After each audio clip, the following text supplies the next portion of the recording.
All right, boys and girls, Scotty the Redneck Canadian. Today we're not exactly doing solar, although I'm having to do this because I started with the solar thing.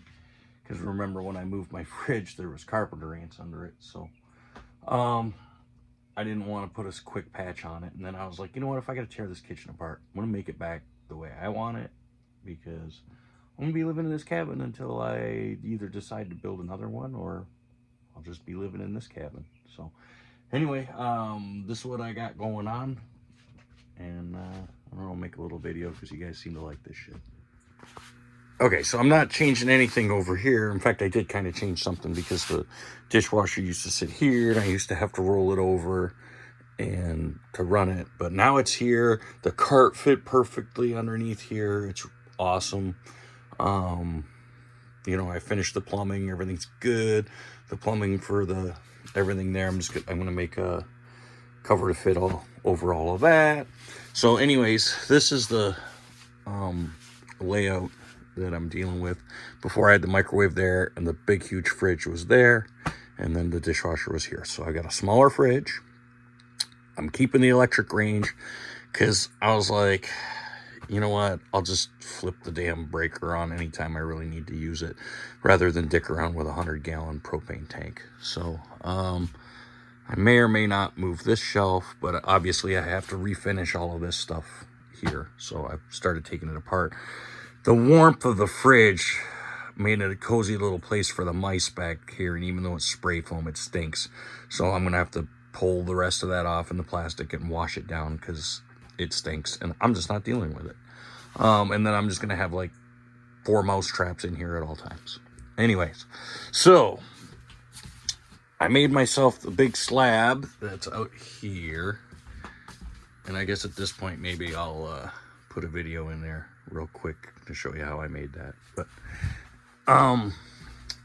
anyways, it's not quite 48 inches because when they cut the tree, they cut it on an angle, so it's like 49 inches at the top, and it's only like 47 or something at the bottom. So I was originally thinking I could split that and make a countertop here and a countertop here, but it's just not going to be long enough for what I want. So that slab will actually end up like this. This is actually from the same tree.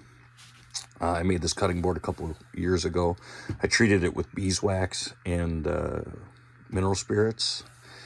And I take stuff off of the wood stove in the back and set it on it all the time. It doesn't burn it. It's awesome. So what I'm going to do is I'm going to make a 39-inch countertop right here. And then I'm going to make, I got a little list over here, all the stuff that I want when I redo my little dream kitchen. So I'm going to make a slide out garbage that's like right under here. And then I'm going to make a little drawer underneath of that for, you know, my laundry detergent and stuff, because I never ever had a good place for that. But yeah, I'm going to cut that slab. And I measured it. It should be like perfect with the stove right there. I don't need to jack it up or anything. And then I did cut some more of these out when I did the slab. So what I think I'm going to do is just use some biscuits or dowels and join them together and make a countertop. And then I can put some trim or whatever underneath of it to pick it up. But I'm going to make a countertop that goes there. And then obviously my table's going to go back. And anyway, all right. So that's the plan. And then, you know, like I said, that's all going to get covered up. And then at some point I got to make a facade for that and whatever. But for right now, I want a functional kitchen because it drives me crazy not being able to, like, having stuff everywhere. So, all right. The first thing, we're going to go back and turn this into a countertop. So I'll show you how I do that. All right, it's raining outside. And so I decided to buy a little electricity from the electric co-op out here in the barn. So first thing we got to do is mark out our countertop. To do that, we do our front line right here, right? Because when I'm standing at the countertop, I kind of want it to be straight. So I'm going to mark this line right here, and then we're going to go off on a 90-degree angle, right? So I got, you know, 3/4 of an inch here, 3/4 of an inch there. okay, and we're gonna cut it to like 38.5 inches.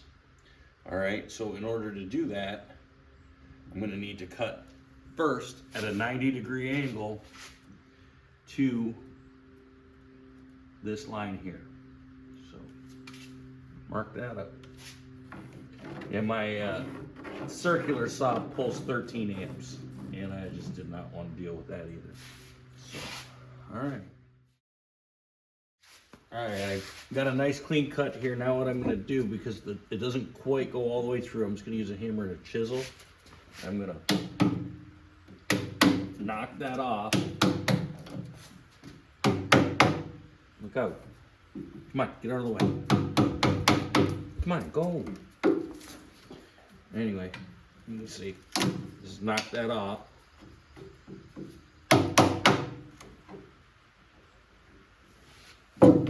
And then I'm going to flip it over and clean it up with the circular saw. But just getting that out of the way makes it a lot easier to get it clean.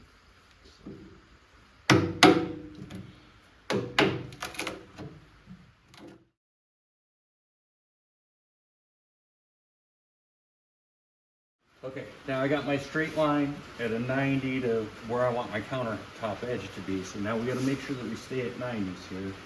And I'm going to cut back 38.5 inches. All right.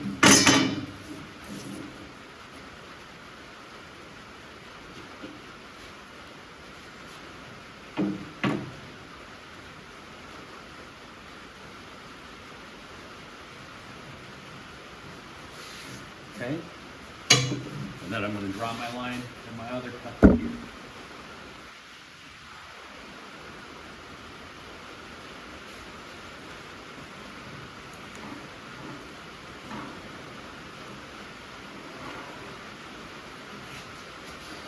And then,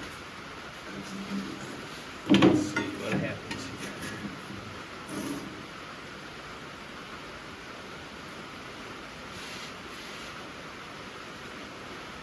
Yeah, so that opens up quite a bit there. I'm probably going to take a little bit off over here.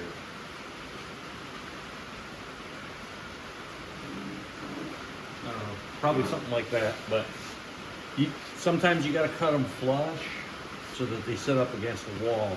In this case, there's going to be space that I'm going to cover with a bull nose and a shelf. So it doesn't quite have to be flush, but let's get this cut.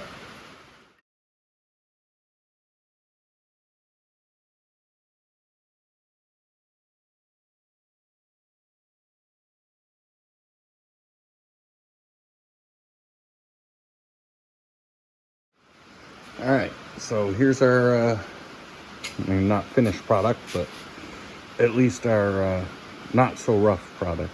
So, like I said, the back, I really don't care. I wanted maybe a little bit of additional material back here because I'm gonna make like a bullnose and a shelf and stuff.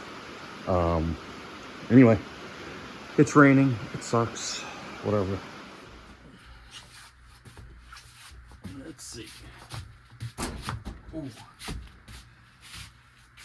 Oh.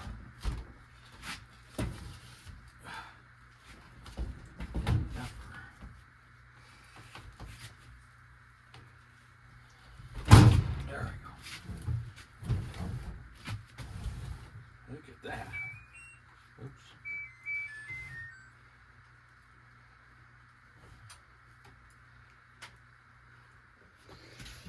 All right, so this is how it's going to be when it's installed. I'm going to push the washer dryer back a little bit. I'm going to have to make a box in here with 2 slide out drawers. One obviously is going to keep the garbage pail, which I want up close so that I can just slide it back when I'm cutting stuff. Slide it into the garbage pail, and then I want it to close so that Coda the Wonder Dick, wherever he is, he's outside, doesn't get into it. So, and then you can see where I cut here, we're nice, we're good, okay? But over here, we've got a gap of about 8 inches. So what I probably will do, it seems to be right about in the middle, so I'll probably build a shelf that goes from the ceiling down to hold my stuff there and make a bottom pad for that shelf that covers that up. And then I'll just make a bull nose that goes to there, and maybe put a spot that I can put my spices that I use quite often there. So